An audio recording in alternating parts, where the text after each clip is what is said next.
Estimados, nós estamos refletindo sobre a série As Quatro Estações. Domingo passado, refletíamos sobre a estação mais difícil, a estação do inverno. Essa estação onde a gente vê as folhas caindo ao chão, também caem ao chão o diálogo, o amor nos relacionamentos. Hoje, nós somos convidados a refletir sobre a estação a primavera. Primavera é esse tempo tão especial em nossos relacionamentos. Antes de mais nada, a primavera é um gostinho que a gente pode ter do verão. A palavra primavera vem do latim primo, primeiro, vero, verão. Ou seja, é o primeiro verão. Esse é um tempo em que as folhas que outra hora estavam caindo lá no inverno, agora ressurgem com pequenos brotos. O diálogo vai ressurgindo, a esperança vai ressurgindo. Outra característica marcante desse tempo da primavera é que o dia vai se alongando. No inverno, o dia é curto. Na primavera, o dia começa a se alongar, chamando a nós a sairmos de casa, a vivermos, a nos alegrarmos, a exaltarmos a felicidade. Na primavera é o tempo em que nos sentimentos, nos relacionamentos, se planeja.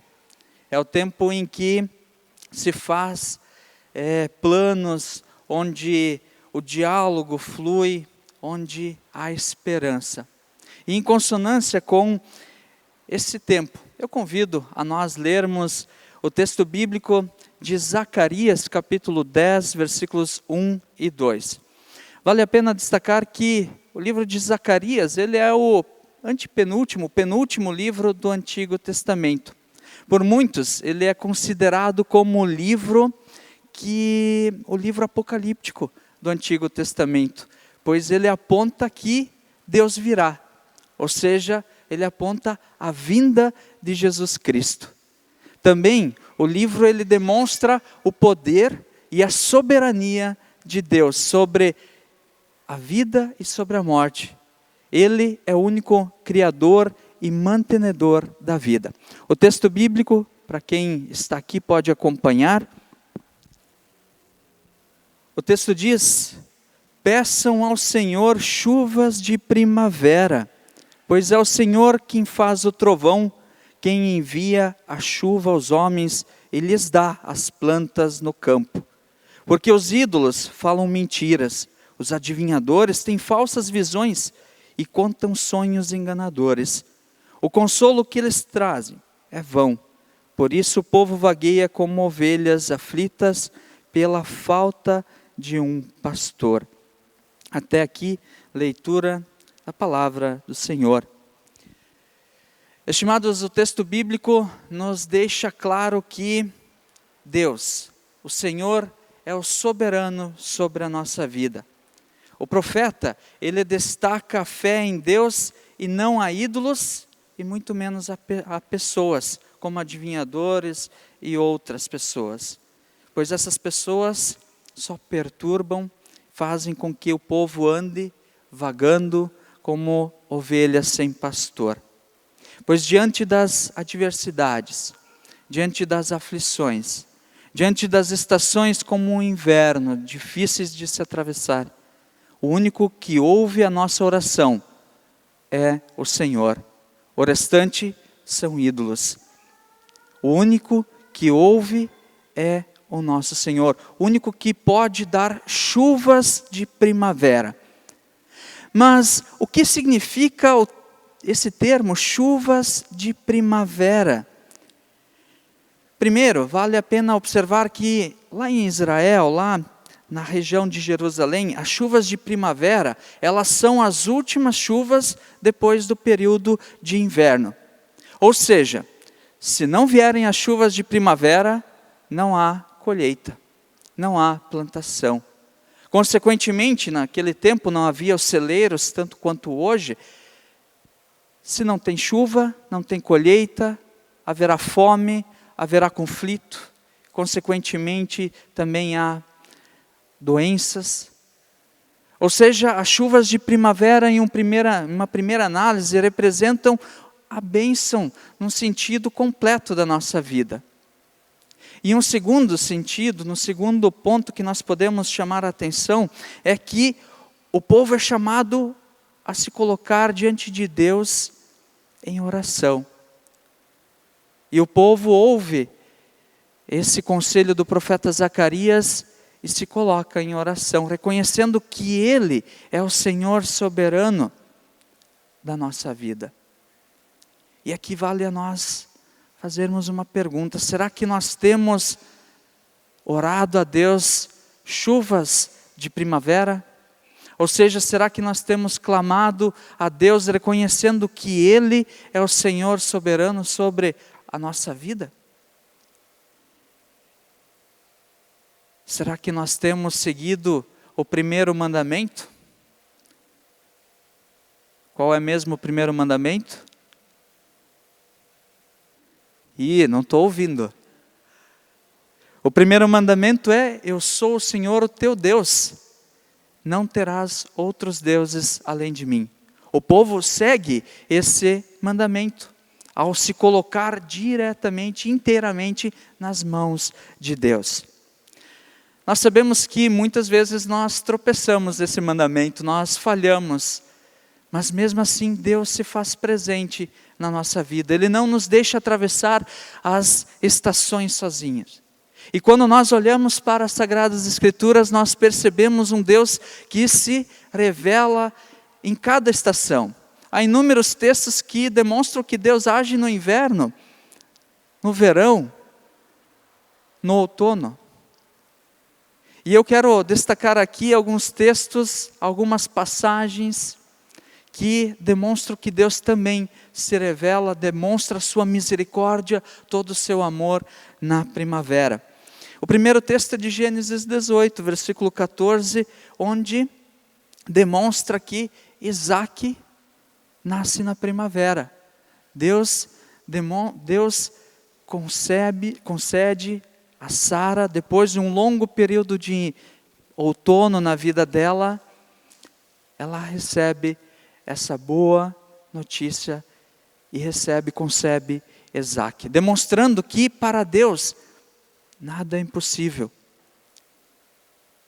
Outro texto que eu quero chamar a atenção e que nos demonstra que Deus se revela também na primavera é quando Deus tira o povo da escravidão do Egito. Não é por acaso que Deus retira o povo com auxílio de Moisés da escravidão, demonstrando que Deus é soberano. Deus, mesmo que a gente atravesse tempos de opressão, tempos difíceis, Deus pode nos tirar da escravidão, dos momentos de dificuldade. Também a Páscoa judaica, consequentemente, é celebrada na primavera. E a grande maioria das festas são celebradas, as festas judaicas são celebradas na primavera. Há uma intimidade muito grande com essa estação. Vale observar que, ao contrário do nosso hemisfério, em Jerusalém a primavera ela inicia em abril. Também Jesus Cristo foi preso, foi crucificado, morreu na cruz e ressuscitou na primavera. Chamando a atenção que Deus nos arranca da escuridão e nos traz a vida eterna. Deus demonstra o seu amor e a sua misericórdia em todas as estações e também nessa estação tão bonita que é a primavera. Nós poderíamos nos arriscar aqui em dizer então que Deus criou a primavera para nos mostrar que há esperança. Assim como na natureza, as estações têm um início, um meio e um fim, assim também é na nossa vida. Nenhuma estação que nós venhamos a atravessar, ela é vitalícia em nossa vida. As estações, elas podem se repetir sim, mas não precisam ser eternas em nossa vida. Portanto, há uma dinâmica muito bonita nesse princípio. Há sempre a oportunidade de recomeçar. No campo dos relacionamentos, no campo das emoções, hoje pode ser a primavera na tua vida. Mesmo que lá fora nos lembre que nós estamos no outono.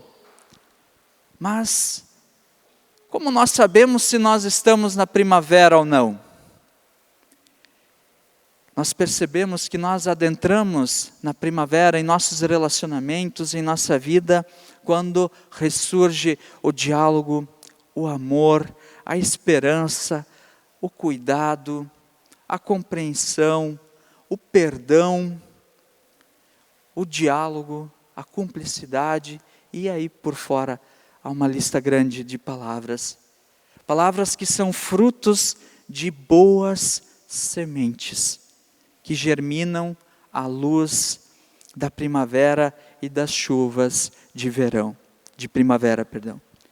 Assim nós podemos associar, como nós associamos as estações do ano com as estações dos nossos relacionamentos, eu gosto muito de associar, e quero que você guarde, leve contigo, e talvez até você já tenha ouvido essa associação, essa simbologia, que cada sentimento que nós temos é uma semente. Cada semente é uma... Pode voltar a imagem lá para... Cada sentimento pode ser cada semente pode ser um sentimento. E eu costumo dizer que há 2 tipos de sementes. As sementes boas e as sementes ruins. As sementes boas e as sementes ruins. As sementes ruins eu costumo chamar de plantas ou sementes daninhas. A própria palavra já diz tudo, né? São sementes que causam danos, que sufocam, que tiram a vitalidade. E aqui nós podemos nos inquietar com uma pergunta. O que tem germinado, o que tem nascido em nossa vida? O que tem germinado em nossos relacionamentos com o nosso esposo, com a nossa esposa? Quais são os sentimentos que têm germinado em relação aos nossos filhos, em relação aos nossos pais? Será que temos plantado e será que tem germinado mais boas sementes? Ou será que tem germinado sementes daninhas como a raiva, o medo, a falta de diálogo, o ódio? Será que temos permitido que essas sementes tenham germinado em nosso coração? Consequentemente, se elas germinam, elas crescem e elas produzem frutos. A consequência desse crescimento se transforma em palavras e em gestos em nossa vida. Esses sentimentos ruins, geralmente eles, assim como a erva daninha, ela costuma enraizar, ela costuma alcançar uma profundidade muito grande. Elas são difíceis de arrancar. Mas a boa notícia para mim e para ti é que na primavera é tempo oportuno de nós revirarmos o solo do nosso coração. É tempo de arrancar aquelas ervas daninhas, porque não basta somente cortar, logo mais elas vêm. É tempo de revirar o solo. E eu tenho uma imagem muito interessante de um agricultor. Assim nós deveríamos revirar o solo do nosso coração na profundidade, tirar as sementes ruins, arrancar as sementes más. Algumas sementes nós semeamos, outras sementes são semeadas em nós. E nós percebemos isso na parábola do trigo e do joio. Jesus vai de dia semeando o trigo. E à noite vem quem? O maligno. E ele semeia o quê? A erva daninha, ou mais conhecida como o joio. Aparentemente, o trigo e o joio são iguais. Porém, na época da colheita, percebe-se que quem é trigo e quem é joio. Mesmo que eu e você sejamos cuidadosos, diligentes, que nós observemos com muito cuidado quais são as sementes que são semeadas em nós e quais são as sementes que nós semeamos, nós não temos como ter um total cuidado, um total domínio delas. Pois a cada segundo nós somos bombardeados de sementes. É através da televisão, é através do celular. Quantos e quantos aplicativos nós temos e que parecem que são joio, que parece que são trigo, mas na verdade são joio.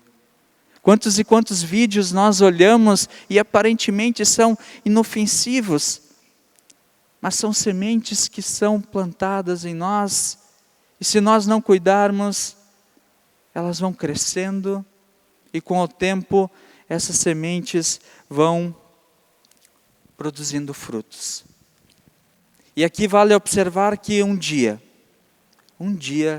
eu e você, teremos que prestar contas das sementes que germinaram, das sementes que nós deixamos crescer, das sementes que se externaram em palavras, em ações. Portanto, fica evidente que, para que a primavera floresça com toda a sua beleza, nós temos uma íntima relação nesse processo. É dever nosso observar quais sentimentos predominam em nossos relacionamentos, quais sentimentos têm germinado em nosso coração. Assim como o agricultor que prepara o solo na primavera para plantar, nós também somos chamados a revirar o solo, a preparar o solo na primavera. Repito, tempo de arrancar as ervas daninhas, tempo de semear boas sementes. Essa é a lei da vida. Só colhe bons frutos aquele que aprende a lei da semeadura. E é um hino muito bonito que nós cantamos, que diz: a tua palavra é semente, e tu és o semeador. O meu coração é a terra que tu semeaste, Senhor. Ou seja, quanto mais nós ouvirmos a palavra de Deus, quanto mais nós nos entregarmos a Deus, quanto mais nós criarmos uma intimidade com Jesus Cristo através da leitura, do devocional, através da oração, mais boas sementes são semeadas em nós.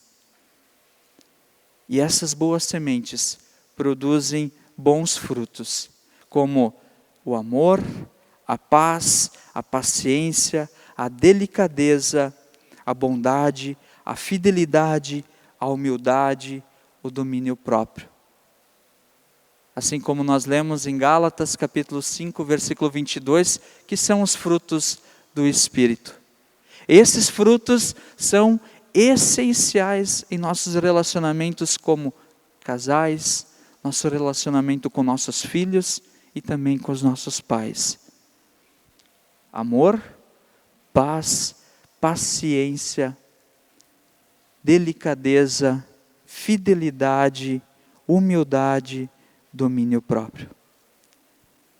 O problema é que todos nós queremos colher bons frutos, não é verdade? Todos nós queremos colher bons frutos, mas muitas vezes nós esquecemos de semear. O apóstolo Paulo nos orienta para nós não nos cansarmos de fazer o bem, pois no tempo certo faremos a colheita.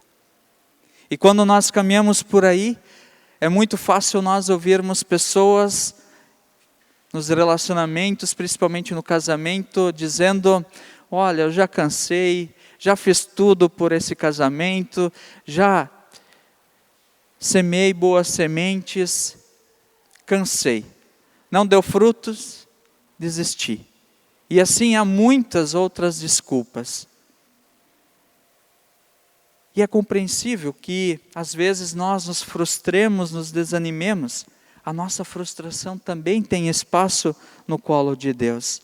Mas Deus insiste: não desanime, não desfaleça, ao seu tempo colherás. Estimados, mais do que nunca, ainda mais em nossos dias em que as coisas são momentâneas, a gente quer tudo para ontem, a gente precisa compreender esse princípio da lei da semeadura. É preciso cuidar, é preciso plantar e lembrar que não se colhe hoje e se planta amanhã. Há um processo nisso. Assim como no texto de acolhida,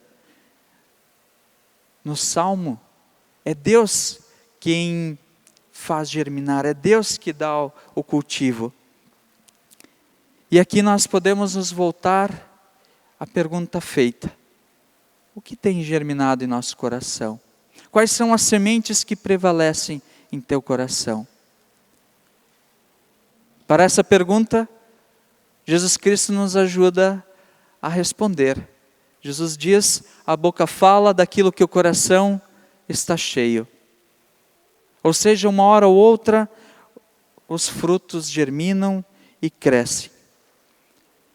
Agora, se há muito tempo tu tens tentado arrancar aquela erva daninha, que talvez só você saiba que você tem ela dentro do teu coração, talvez você já tenha cortado e ela cresceu, aquele pecado.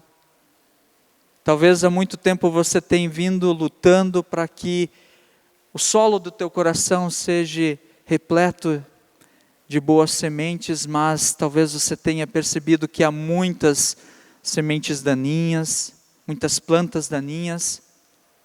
Saiba que você não está sozinho. Nós, aqui do apóstolo Pedro, o pastor Rafael, o pastor Daniel, o pastor William, nós estamos aqui para tentar ajudar a arrancar essas ervas que muitas vezes prevalecem em nosso coração. Certamente nós nos espelharemos na palavra de Deus que diz: eis que faço novas todas as coisas. Apocalipse capítulo 21, versículo 5. Juntos nós rogaremos, assim como o profeta Zacarias, pelas chuvas de primavera, para que as ervas daninhas desfaleçam e as boas sementes venham a germinar. E assim que a primavera da nossa vida possa florescer com todo amor e com toda a sua beleza.